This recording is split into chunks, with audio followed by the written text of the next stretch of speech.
Look, man, I totally get it. You want to be better, you want to be stronger, you want to be more confident. So today I'm going to go over 5 powerful lessons that you can implement that will give you more confidence, higher self-esteem, and become somebody that others can look to and admire and respect, along with a bonus number 6, so stay tuned for that. Now let's jump into it.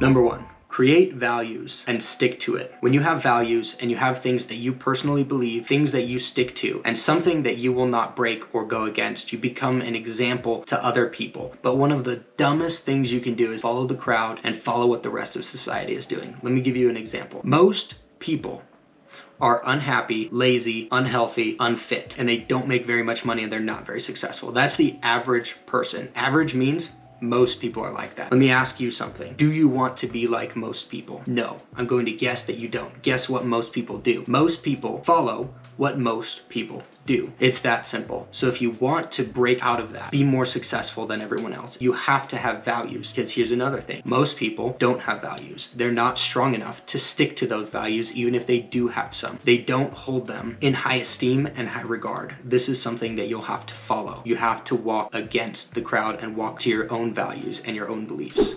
I really like this one. To be stoic. You can stay cool, stay calm, and stay collected. This is one of the things that will give you a presence and an air of confidence that other people can feel. Now, staying stoic means to not show emotions, especially in the face of adversity, hardship, or things like pain. And this is something that you can develop as well, because this goes into the next one, which is practice confident body language. When you have confident body language, when you remain stoic and you don't show as much emotion, this gives you more presence, power, confidence, because you're not reacting to what other people are saying and they don't have any control over you. The person that's the most in control with their emotions has the most control of the situation. That's why we call it being in control. And if somebody's going ballistic, we call it being out of control. They can't control themselves, right? So confident body language, sitting up straight, standing tall with your shoulders back, head up. Imagine being able to walk through a crowd of people and they move out of your way because of your body language, because of your confidence, and because of your facial expression and the way that you simply carry yourself. I remember when I was in high school, and there were times when I would be practicing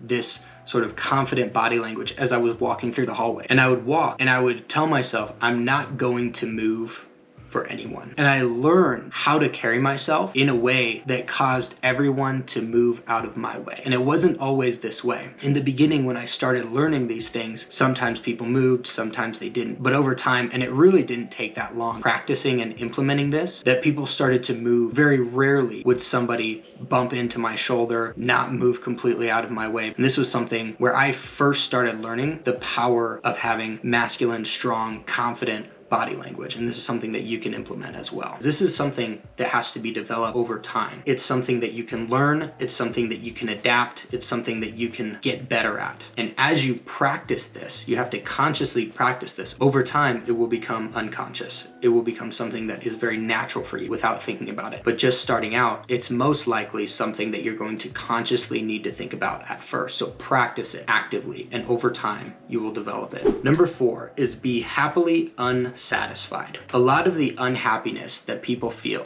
is because they don't like their situation. They're not where they want to be. They're not who they want to be. They're not successful. They don't feel like they're enough. All of that kind of stuff. There's something that they're unhappy with. Let me explain something to you. Our goals are always moving. What we want is always going to become greater. As we achieve goals, we're going to set new, higher, more difficult goals. We never reach the end of our journey. We can never be satisfied because it causes you to want to reach for more. It causes you to create and set up bigger goals and want more for yourself. When you're like most people and you're unhappy and you're unsatisfied, you will never be happy because you're always going to be unsatisfied. You're always going to be chasing. When you're happily unsatisfied, you always want more, but you're happy and enjoying the process and the growth. And when you do achieve a milestone or you do achieve a goal, you can be happy about it and you're always reaching for more. So being happily unsatisfied will allow you to be happy and find joy through the process of your growth. Number 5, commit and execute. I can't stress this one enough. This is what most people miss. They never commit to anything, whether it's an idea, becoming fit, becoming the person that you want to be, maybe even committing to these things that I've talked to you about here. Commit to achieving greatness. Commit to your goals.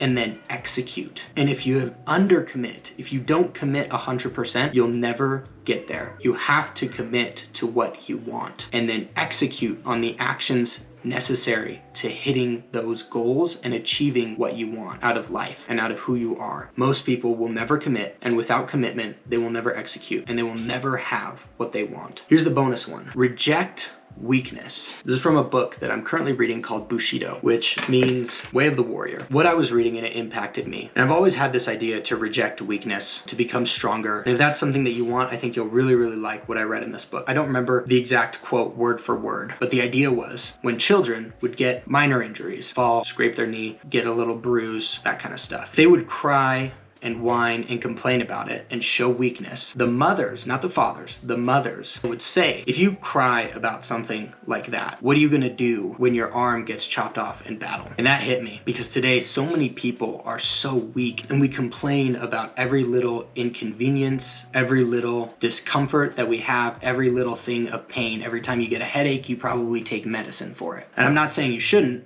That's not what I'm saying at all, but what I'm saying is that we complain about the tiniest things. Any discomfort that we have a solution for, we have a remedy for. Imagine how strong these people had to be when literally their thought had to be, well, if I'm gonna cry and complain about that, a little scrape on my knee, what am I gonna do when my arm gets cut off? How much stronger they were back then because they had to reject weakness. And if we can implement this into our lives, this idea of rejecting weakness, of becoming strong and saying, would I be able to handle it if I had to go to battle with someone? What would I do in one-on-one combat? Would I be able to face them with strength, with confidence? Would I be able to face them as a man, as a warrior? These are the questions that you can ask yourself. I hope that those 6 things were helpful for you, that you've learned something, that you've gotten something that you can implement. Feel free to subscribe, like, share, all that kind of stuff, and I'll catch you on the next one.